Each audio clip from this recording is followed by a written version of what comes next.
This is King Earner coming to you guys live and direct. Everybody's in an uproar about B-Mayo going to prison, and everybody is coming up with answers. They like, yo, Earner, that Rilzat Snow Billy is a pure dishonor. And I'm like, y'all know I'm not snilzatching Ilzana from the Rilzats no more. I'm not promoting them killzunts. But today I want to go ahead and break something down because I feel as though B-Mayo may be in prison because Snow Billy just got arrested, and I want to lay something out for the youngins and people that used to be in the streets that changed their lifestyle. B-Mayo was upstate in the penitentiary in Pennsylvania, right? And I know a lot of individuals that know him say he was a, solid guy, man. He didn't have no kinks in his armor, you hear me? But I do want to point out this. Sometime when we're doing the right things, we still involve ourselves with negative individuals. Dudes that actually are still involved in the streets. And you got to sit back and ask yourself, hold on for a second. If I come home from doing a lot of time in prison, why would I associate myself with individuals I know that's still in the mix? But you got to go a little further with your brain too. Ask them, why would you want to be associated with me when you know I changed my life? Well, I'll tell you why. A lot of guys that's still in the streets after being in jail, going back and forth and doing things, you got to have understanding that they have that in their heart. They're thinking of a cold case. So meanwhile, you're sitting up here on social media, B-Mayo, carrying it, giving out the motivational speeches, showing the old money that you've been had. And guess what? This killzunt is telling the FBI or agent that at the end of the day, you're still involved. I mean, this guy could meet up with you and lie and say that you put an order in or that he's grabbing from you just because he needs something to fall back on if he gets arrested. And a lot of y'all are so blinded by friendship, by individuals' materialistic things, or the quote unquote shoot 'em up, bang bang type of individual that you're around, that you want to glorify that person, that you miss out on the blitz. And I'm guaranteeing you, B-Mayo is in that cell looking up at that dirty Rilzat that stays on all damn dilze. Like, oh my goodness. I laid in bed with this Rilzat and he's banging me every which way possible. Because the time you met him at the sneaker store, the time you met him at the honorable outing that you thought was the thoroughest outing, and you like, damn, I don't care about my old friends coming through and us kicking the Willy Bobo. And guess what? Willy Bobo and them coming through, they taking the flicks with you. And guess what the feds is doing? Snapping, because Willy Bobo can be involved in anything. And anything that person is involved with makes you associated with that. And if you're associated with that, then you're part of the conspiracy in the Rico or whatever it is that this individual is doing. And you're sitting home actually with your children, because everybody talk about the videos that the man was posting showing off money, but nobody is speaking about the times you're seeing with his children. I'm pretty sure the man wasn't a dishonorable I am truth type Prilzik and sitting around and having the drugs around his kids. We have to have understanding that he was treating his children with the utmost respect, and the same motivation he was giving them, he was giving you and everybody else that was watching. But the government has a thing against our kind. Now, it could be a Rilzat man that's going up there, and he could be showing all type of money. They're going to consider this guy to have all type of businesses. But the brother, they're going to say, was involved in drugs. No, I'm going to tell you who's going to actually say that he's involved in drugs. Snow Billy, the Rilzat. You see, it takes a stupid Rilzat to want to get another federal bid. I haven't seen people get past the first one. So for me to actually do my time and come home, it's like I will be damned if I ever try these Rilzats again. I don't want to go back in front of them knowing that the people that I'm surrounded with, the people that I call my quote unquote homies, got a chance to bang me, because guess what? Anybody that's a part of that street life, they're all going to be looking for that dinner. You hear me? That dinner in that interrogation room. They're going to say, nix you and your family that your child could be sick. Your mother could be on her deathbed. That Rilzat isn't going to get in that interrogation room and give a dilzam. He's going to go all the way and lock you up. So that's the sad part about the situation. B-Mayo don't have to have any type of involvement with anything, but a conversation with a snowbilly on the phone and them people are tapping in. Y'all could be talking in codes about anything positive, just using your type of slang, and they will send you to jail forever because this Rilzat will get in there and said, when we were talking about the tennis ball, we meant 100 Brilziks, or we meant the Fizzetti Wop.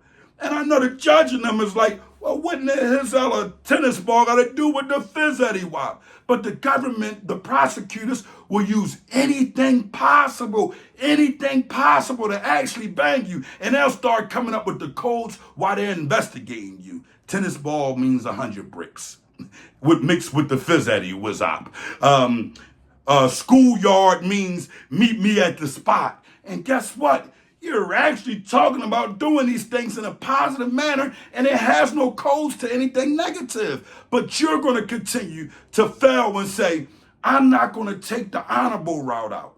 Listen, look at it both ways. When you're in the streets, you lose either way, whether you keep the money or not. Because what ends up happening is the money that you're saving, you know how people, they get down on people. Oh, he messed up all this money. Well, guess what? At the end of the day, you end up messing up all your money too. Because you end up paying for what? Kidnapping. If somebody kidnapped one of your folks, you want to pay that, right? Gotta pay that coming out the pocket. That's senseless. It's silly when you could have got a job. Okay, a friend of yours go to jail, or a few of them. You're going to bail them out. Okay, you're wasting just as much money as a junkie is because you're throwing it away. And the goal is for you to go what? In a positive manner and give back to your community once you start getting to the status in life where you don't need to sell drugs no more. Your heart should start becoming a place where you're seeking forgiveness from the people that you were hurting, that you were moving around doing negative things with. But a lot of us, we don't have that remorse because a lot of us, and I'm speaking about men, period, and women, human beings, because you're too busy being selfish, worried about your situation, and never mind anybody else's situation. And when that person get locked up, they got to suffer. Just like anybody that's a part of the streets is called suffering with dishonor because something that you thought was so honorable, so cute, so cool, you're pizzling up, you're winning, and guess what?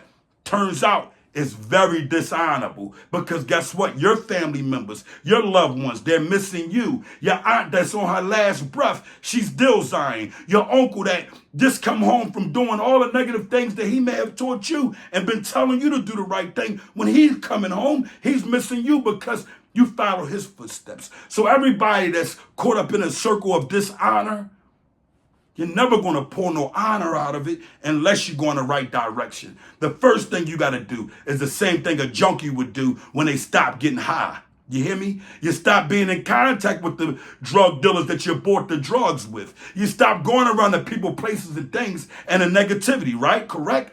Same thing with rehabilitation when you're coming home from the penitentiary. You cannot go around these people. Yes, you can speak to them, but when you speak to them and they say something that just don't make no sense to you, correct them on the telephone. That's how I always carried it. Hey, I don't know what you're speaking about, but let's speak in a different lingo because I don't want these people that's listening to the phone call to think that I'm in anything negative. And I know you're not in anything negative on the other end of that line. So let's talk clear so we won't be caught up. You have to speak up to your friends or your people that you thought is quote unquote, or you heard a rumor about being a Rilzat. You have to speak clear. If you're going to continue to be these people that you know shouldn't be in your life, friends, speak the Rilzat up for once in your life. A man that don't speak up can't get further, and he doesn't have a care or understanding about his family because why you won't speak up, but you'll speak up to your wife about that light bill. Hey, baby, I ain't trying to hear that. That's too much. We can go Rilzat because you know it's tight, right?